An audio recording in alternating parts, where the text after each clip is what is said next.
Hôm đã bây giờ phát vềនៅ shopping mall ផ្សារទំនើបតែថ្លៃមែនទេថ្ងៃនេះណែនាំកន្លែងមួយដែល espresso ខ្ញុំគិតថាអាច one of the best that I ever taste in my entire coffee experience ថ្ងៃនេះសូមណែនាំនៅខាងកាហ្វេមួយនៅ Eden Garden Mall នៅក្បែរ Legend ហើយទីទៀតខ្ញុំនឹងបញ្យល់ប្រាប់ detail ថាហេតុអីបើខ្ញុំគ្រប់គ្រងហើយចូលចិត្តកាហ្វេនៅកន្លែងនេះនិយាយទៅបើបងប្អូនចូលតាមច្រក Starbucks ដើរមកត្រង់តិចមកឃើញមានហាងលក់ផ្លែឈើសេរីរតន៍ដែលគាត់កំពុងតែមានការរៀបចំជាកន្ត្រកផ្លែឈើដើម្បីបងប្អូនអាចជាយកទៅជូនឪពុកម្ដាយជាទីស្រឡាញ់ឬក៏យកទៅវត្តបានណាហើយបងប្អូនដើរបន្តិចទៀតមកហួសហ្នឹងមានឃើញតូបអាហារហើយយើងដើរតម្រង់មក Legend មកបាទហើយនៅក្បែររោងកុន Legend ហ្នឹងគឺមានហាង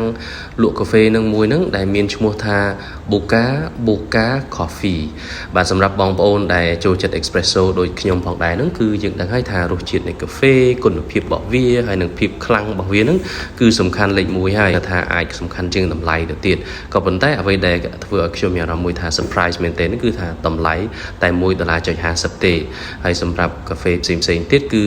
$1.9អីចឹងទៅដែលខ្ញុំគិតថាគឺជាតម្លៃមួយទទួលយកបានសមរម្យមែនទែនសម្រាប់ហាងកាហ្វេដែលនៅក្នុងទីតាំង mall ចឹងសង្ឃឹមថាបងប្អូនអាចមកសាកហើយ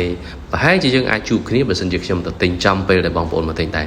អូខេបងប្អូនអរគុណហើយសូមជូនពរសុខភាពល្អសំណាងល្អធ្វើដំណើរប្រកបដោយសុខសុវត្ថិភាពនៅក្នុងរយៈពេលបុណ្យភ្ជុំបិណ្ឌនេះសូមអរគុណ